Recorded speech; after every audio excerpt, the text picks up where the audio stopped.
Welcome. Today I'm going to approach a subject that I feel is very important, and it may be very sensitive and near and dear to many of your hearts. It's how to know if you're dealing with a loved one being an alcoholic. This is becoming, sadly, a very common problem. As Americans, maybe everywhere around the world, drinking is a very socially acceptable thing. It's fun. But there's a very fine line between social drinking and over excessive drinking to the point where you can no longer stop. An alcoholic loses control of their drinking and becomes someone that they no longer know. So I'm going to show you some signs, some red flags to recognize so that we can raise our awareness and become more alert. And then stick around to the end, because I've lived through this. I lived with an alcoholic, and it can be very dangerous, and you want to force them, you want to shake them aware and take all the alcohol away and pour it down the drain. But that can be very dangerous. So I'm going to guide you through a safe way to get your loved one help. So, the red flags. Number one, hiding drinking.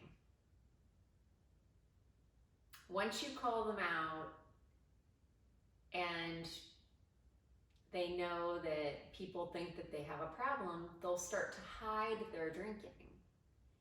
So they may keep a glass of wine or whiskey in the refrigerator and then open the refrigerator and act like they're looking for something to eat, but it's taking an unusually long time. That's because they're taking their sips. And then you walk into the kitchen, suddenly they close the door and they're not hungry anymore and they can't decide what they're going to eat. They'll decide later. Red flag. They might sip their cocktail of choice out of a coffee cup and hope that you don't peek in and look at what they're drinking first thing in the morning. They may drink a glass of juice, quote unquote. It's really a very strong cocktail, usually vodka, so it's clear and you can't see what they're drinking. They probably will avoid events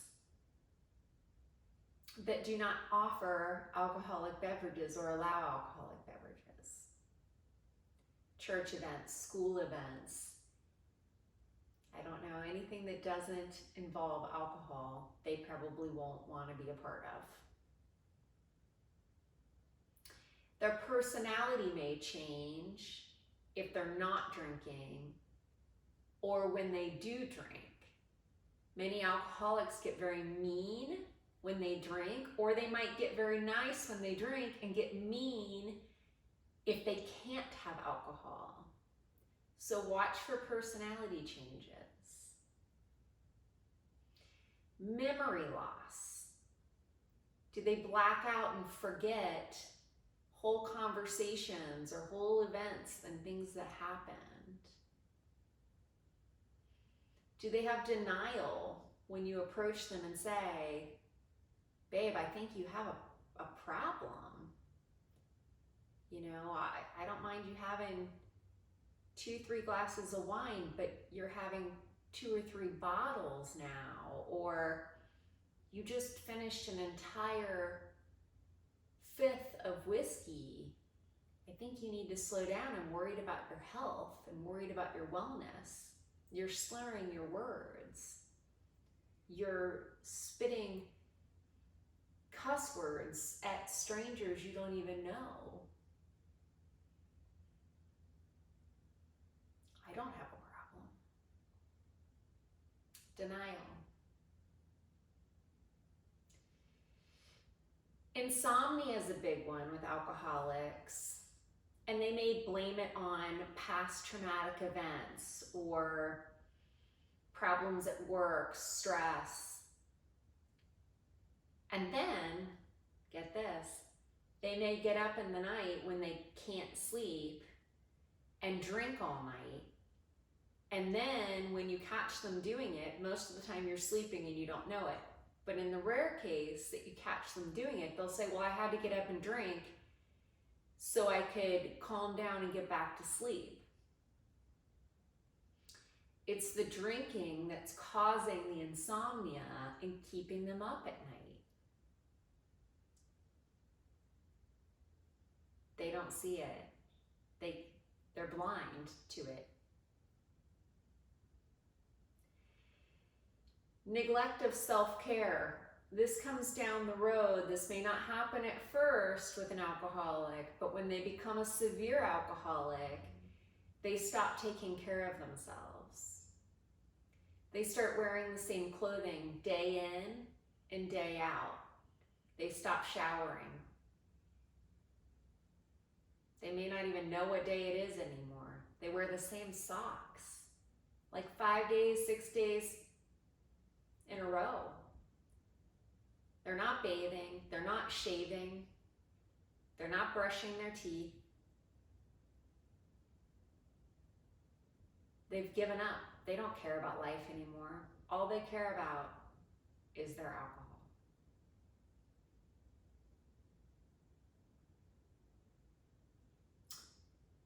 Moodiness is a big one. Again, do they have big mood swings? Are they up 1 minute and happy-go-lucky, and then depressed the next?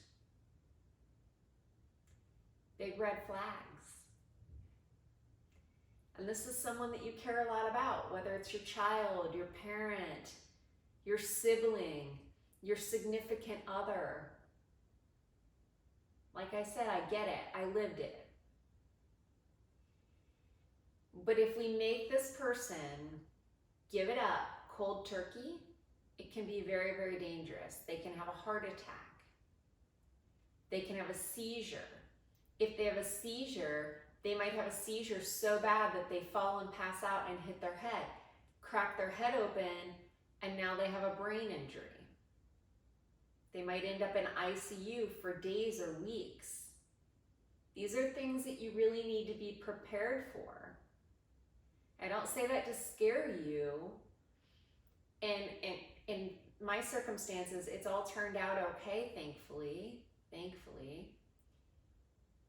But this person, if they love you and you approach them unpreparedly, they will try to give it up because they're going to try to do it for you. They need detox. The best way to approach this person is through an intervention, a professional intervention. And there's many programs that you can look to in your local rehab facilities that can facilitate this for you. I found a wonderful person through a facility actually in Florida, not a local place. And she gave me tips to go through first for getting my family prepared to help in this process. But they're wonderful at helping you through, guiding you. And that's why you hire them, they're paid, but it's very important. And then they lead you to the right program, the right rehab program for your loved one. Now, fair warning, most alcoholics do not have success the first time that they go through their rehab program. Because typically they're doing it for their loved ones, not for themselves. In order to reach success, they have to want to do it for themselves. And a lot of the reason that an alcoholic is an alcoholic in the first place is not only the stress and anxiety and fears that they're running and hiding from and numbing out from, but the disconnection from their higher self. They're lacking purpose in their life. So it's two-part. It's lack of purpose and it's hiding from their shadow self. So they have to put all those pieces of their heart together and really heal from within in order to rise into a higher level of consciousness. And so once they decide to do it for themselves, then they can reach success. The other piece of the puzzle that I've found with addicts, whether it's alcohol or drug addicts, gambling addicts, any kind of addict, is raising emotional intelligence. And that's where I come in as the coach and help facilitate after they've worked at a rehab program. Then I take it one level higher and raise their emotional intelligence, creating more confidence, more empathy, more sense of purpose, more drive in life, motivation. And then we find a higher level of success with recovered alcoholics, recovered addicts. So that is my tip for the day. Don't let this person drag you down the rabbit hole. They will want you to drink with them, have fun with them. It's not fun. It's a rabbit hole of sadness and darkness. So drink in moderation. I'm not telling you not to drink, but don't let yourself get dragged down into the numbing out stages of life. Enjoy your life. Treasure each day. Live life to the fullest. Live the good life. In case no one has told you yet, you are amazing. If you haven't yet subscribed, please hit that subscribe button and I'll be back for more tips tomorrow. Thank you.